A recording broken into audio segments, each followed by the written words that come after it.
जी दोस्तों, अभी आगाज करते हैं हम most important thing in CSS ऐसे, वो है choosing the topic.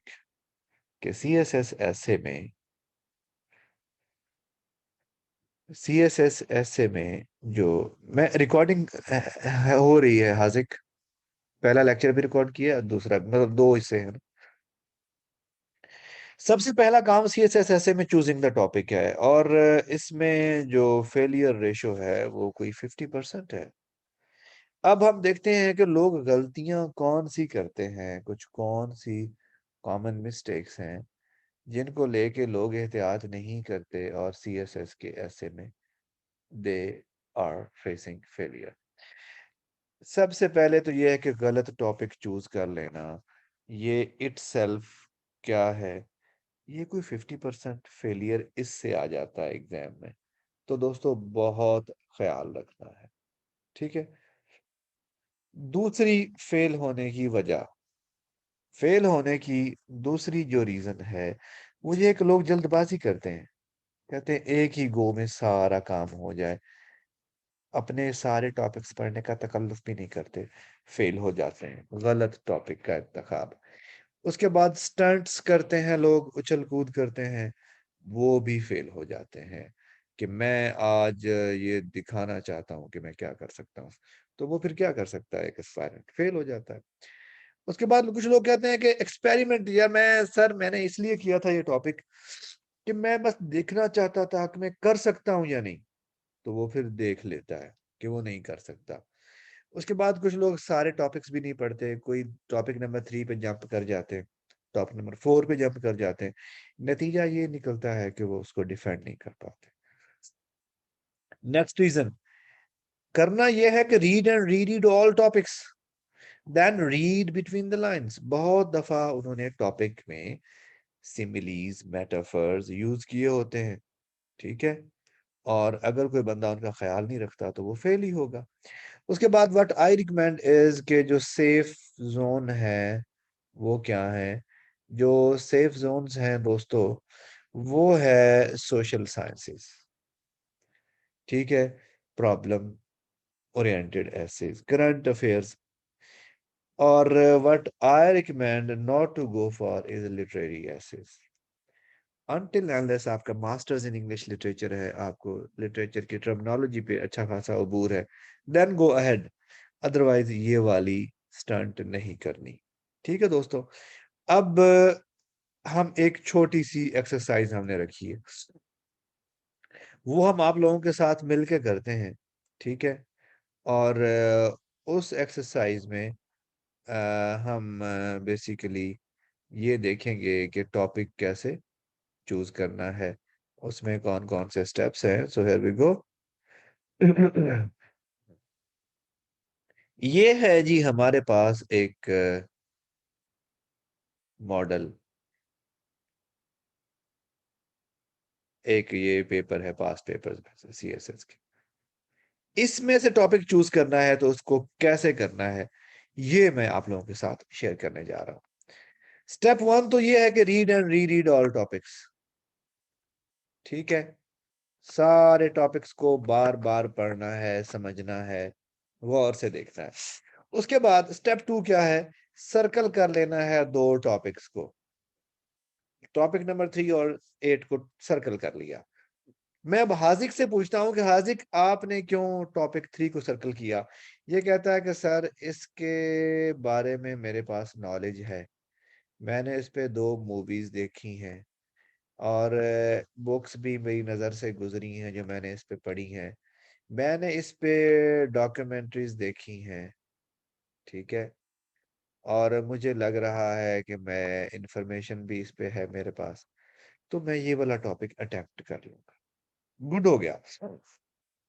Topic number 8 क्यों सर्कल किया, तो हाजिक कहते हैं कि सर इस पे मेरे पास इंफॉर्मेशन भी है, बट नॉट दैट मच।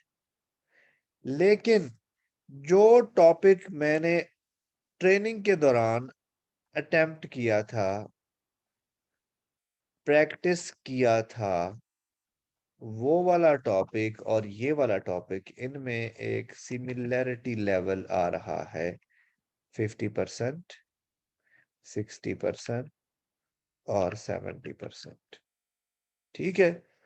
अब दो ऐसे हो गए, एक वो वाला जिसमें सिर्फ नॉलेज ही नॉलेज है, दूसरा वो जिसमें नॉलेज इतना नहीं है, बस इंफॉर्मेशन है, लेकिन एक टॉपिक अटेम्प्ट कर चुके हैं आप, और वो वाला जो अटेम्प्ट किया था वो और ये जो एग्जाम में आ गया है, इनमें सिमिलैरिटी है। 50%, 60%, 70%। मैं एक एग्जांपल देता हूं। आपका ड्राइविंग का एग्जाम है और आपने दो ऑप्शन है आपके पास। एक कराची है, ठीक है। कराची की जो रोड्स है ना, उसके बारे में आपको इंफॉर्मेशन बहुत है, मूवीज देखी हैं, उस पे डॉक्यूमेंट्रीज देखी हैं, बुक्स भी पढ़ी हैं, लेकिन कभी प्रैक्टिकली गाड़ी नहीं चलाई कराची में।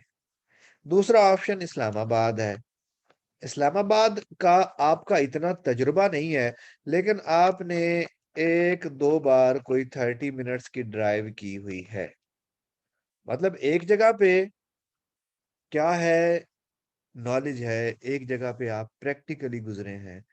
तो where you would love to go for, बताएं जी।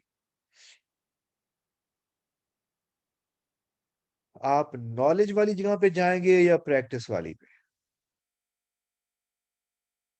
मोहसिन कहता है कि वो प्रैक्टिस वाली जगह पे जाएगा। ओके। हाँ जी। तो दोस्तों, ये वो रिक्वायरमेंट है जो कि सी एस एस ऐसे के लिए चाहिए।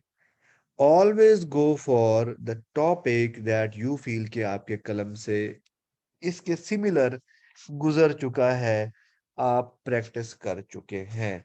And if you will blindly jump on to the topic, नतीजा क्या निकलेगा कि आप फेल हो जाएंगे। क्यों?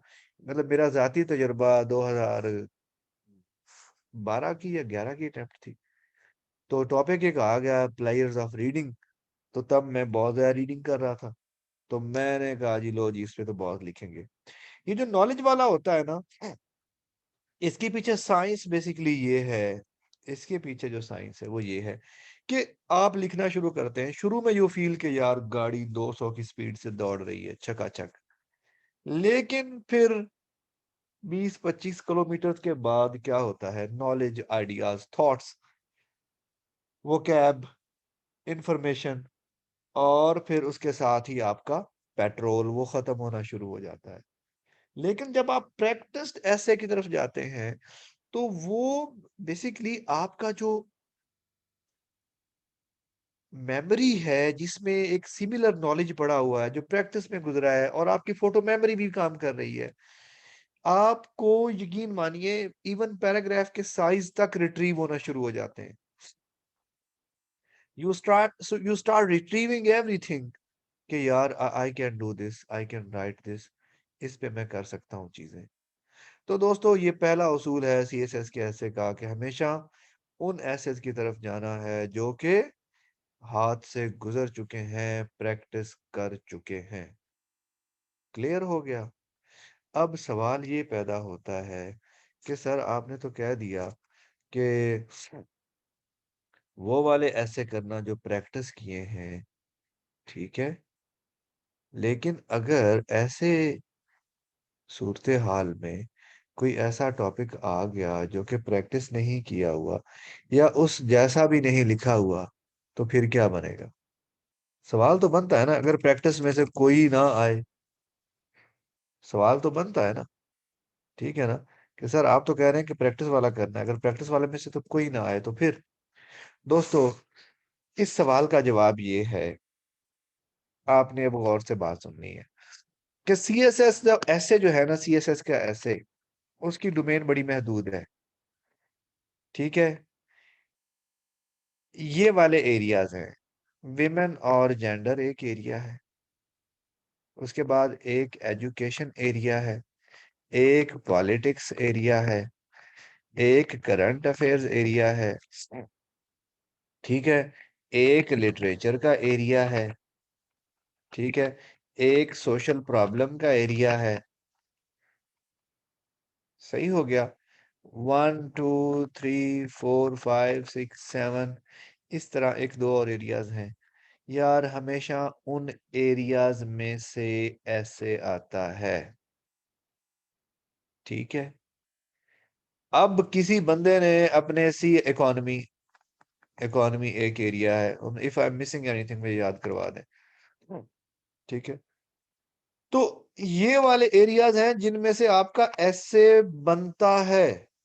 और दोस्तों अगर आपने इन एरियाज में से भी नहीं लिखा, आपने अपने सीएसएस की तैयारी के दौरान इन एरियाज पे कलम नहीं चलाया, तो आप फिर सीएसएस का करने का तकल्लुफ कर रहे हैं। आप कोई और काम करें फिर। बात समझ आ गई दोस्तों? यहां तक आप क्लियर हो गए ना कि जिन दोस्तों ने इन एरियाज पे कलम तक नहीं चलाया, वो फिर सीएसएस करने का तकल्लुफ कर रहे हैं। They should leave it, they should do something else. बात समझ आ गई? तो दोस्तों ये है सीएसएस में एसे को चूज करने का तरीकाकार। हाँ जी दोस्तों, अब किसी का कोई सवाल है तो please let me know if anybody has any question regarding choosing the topic for css essay। Topic choose करने के हवाले से किसी की कोई कंफ्यूजन है या कोई सवाल है तो please let me know. All clear?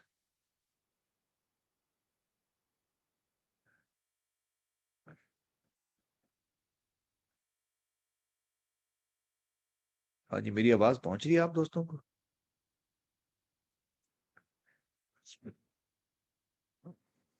भाई go for the one that you have practised, और जो ज्यादा अच्छा प्रैक्टिस किया हो हमेशा उसकी तरफ जाना है। ये आपने ज़हन में रखना है, ठीक है। जो ज्यादा अच्छे से प्रैक्टिस किया हुआ।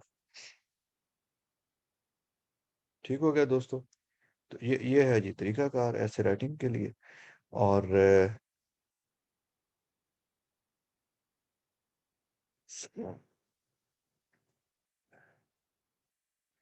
देखें आप, मुख्तलिफ टाइप्स जो हैं उनमें अपनी नीश डेवलप करें। वो आपको फिर सबील सिर्फ ऐसे में तो काम नहीं ना आ रही, वो आपको फिर काम आ रही हैं बाकी पेपर्स में, करंट अफेयर में।